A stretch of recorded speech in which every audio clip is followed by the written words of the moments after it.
안녕하세요, 김상사입니다. 오늘은 명말 공허의 깃털이 출시가 돼서 플레이를 해봤는데 그 소감을 한번 말씀드려 볼게요. 우선 배경 그래픽은 상당히 잘 나온 것 같아요.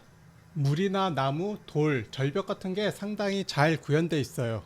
그래서 배경 이미지만 딱 봤을 때는 정말 잘 만든 게임이다 라는 느낌이 좀 들긴 했는데, 문제는 캐릭터 모델링이죠. 게임이 출시되기 전에는 캐릭터의 매력, 역해에 대한 매력을 좀 어필하는 내용도 많았는데, 이 정도 인게임 퀄리티면 굳이 역해를 썼어야 됐나, 여자 캐릭터를 썼을 때 얻을 수 있는 이점이 전혀 없는 것 같아요. 그리고 스텔라 블레이드 때문에 여러가지 의상이 좀 나온 것 같긴 한데 캐릭터의 매력이 전혀 없어요. 역해에 대한 매력을 좀 어필할 거면 이 정도 퀄리티, 스텔라 블레이드 정도의 퀄리티는 나와줘야 되는데, 소울라이크의 여자 캐릭터를 썼다. 그 시간에 게임의 완성도를 좀 더 높이는 게 낫지 않았을까라는 생각이 들어요. 그리고 무기가 큰 틀로 보면 5개 정도 돼 보이는데, 한손검, 쌍검, 장검, 창, 도끼. 다른 무기들은 제가 어색함을 크게 못 느꼈는데, 한손검, 어떻게 보면 모든 게임의 근본 무기라 할 수 있는 한손검, 몬스터 헌터나 데몬즈 소울이나 다크 소울 같은 걸 보면 한손검을 쓰는 이유는 방패를 들 수 있다, 이 장점이 있잖아요. 그런데 배경이 중국이다 보니까 중국 스타일의 한손검이 생각보다 너무 집중이 안 돼요. 이게 중국 무술 스타일은 맞는데 한손검을 진짜 한 손으로만 쓰는 게 효율성이 떨어진다는 생각이 들기 때문에 한손검에 손이 안 가요. 제가 다크소울, 데몬즈 소울, 인왕 1, 2 모두 1도 한손검을 썼는데 명말에서는 한손검이 너무 거슬려서 집중이 안 돼서 못 쓰겠어요. 그런데 스텔라 블레이드도 한손검을 한 손으로 정말 잘 쓰는데, 스텔라 블레이드는 액션성 때문에, 정말 타격감이나 이런 효과 때문에 전혀 어색함이 없었어요. 제가 가장 선호하는 무기가 한손검, 1도 뭐 이런 짧은 검들인데, 명말에서는 투핸드 소드, 장검을 쓰고 있어요. 그리고 보스전은 상당히 잘 나온 것 같아요.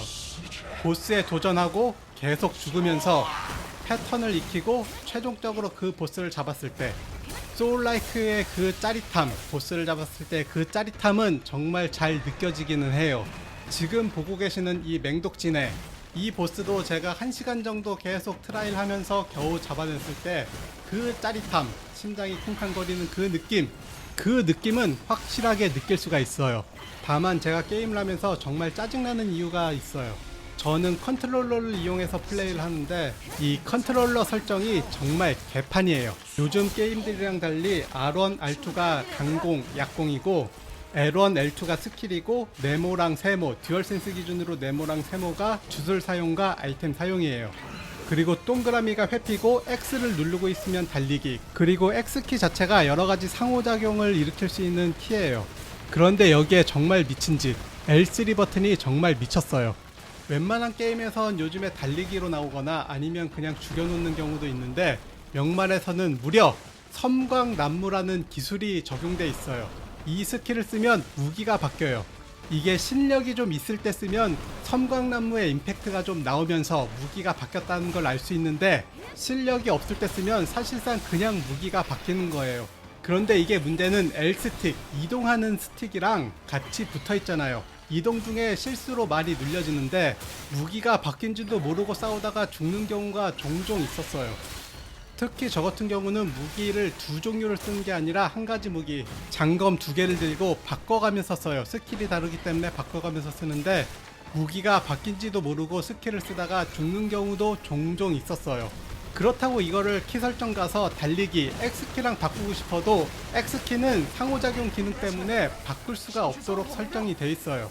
그리고 이게 컨트롤러도 버튼당 하나의 기능만 설정했지, 조합키 L1, R1 누르고 뭔가 버튼을 추가로 누른다, 이런 걸로 뭔가 추가적인 할당이 가능할 텐데 그게 사실상 안 돼요. 게임을 개발할 때 키보드 마우스에만 집중하고 패드에 대해서는 거의 신경을 안 쓴 느낌, 그런 느낌이 들어요.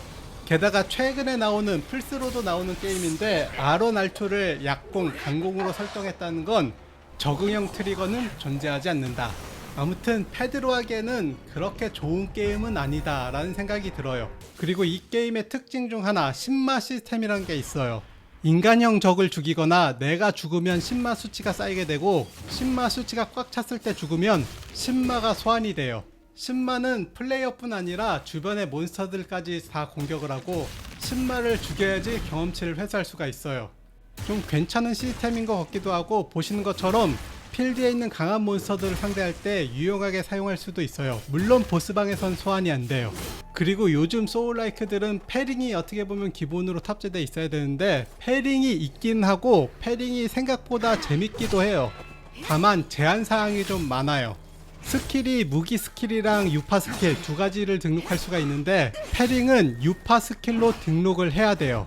즉 공격할 수 있는 유파 스킬 한 칸을 날려먹어야 된다라는 단점, 그리고 무기를 든 적이 무기로 공격할 때만 패링이 가능하다는 점, 무기를 든 적이 발차기를 하거나 지면을 내려치는 충격파 공격, 이런 공격들은 패링이 안 되고, 무기가 없는 적은 애초에 패링 자체가 안 돼요.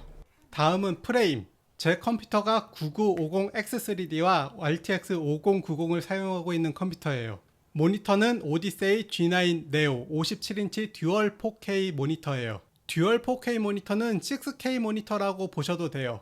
풀옵션 기준으로 깡 성능은 30에서 40프레임이 왔다 갔다 하고 있고, DLSS의 프레임 생성 4배를 켰을 때 150프레임 정도 나와요.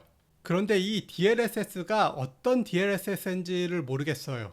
보통 DLSS도 여러가지 옵션이 있는데, 저는 몬스터 헌터나 아니면 스텔라 블레이드를 DLAA로 설정하고 쓰고 있었어요. DLAA는 4K로 그대로 출력한 다음에 거기에 AI가 조금 더 보정을 하는 게 DLAA고, DLSS는 해상도를 낮춰서 QHD나 FHD 아니면 HD까지 낮춘 다음에 그 상태에서 출력을 하고, 거기에 AI가 업스케일링 4K로 다시 만들어주는 게 DLSS인데, 일반적인 게임에서는 이거를 설정할 수가 있어요. 성능, 균형, 아니면 품질, 이걸로 설정할 수가 있는데, 명말은 그냥 DLSS 온, 오프만 있어요. 그래서 제 전체적인 평가, 게임을 추천할 수 있냐 없냐를 따지면 솔직히 정가 주고 사기에는 추천을 하지 못하겠어요. 여기까지 시청해주셔서 감사합니다. 영상이 유용하셨다면 구독과 좋아요 부탁드려요.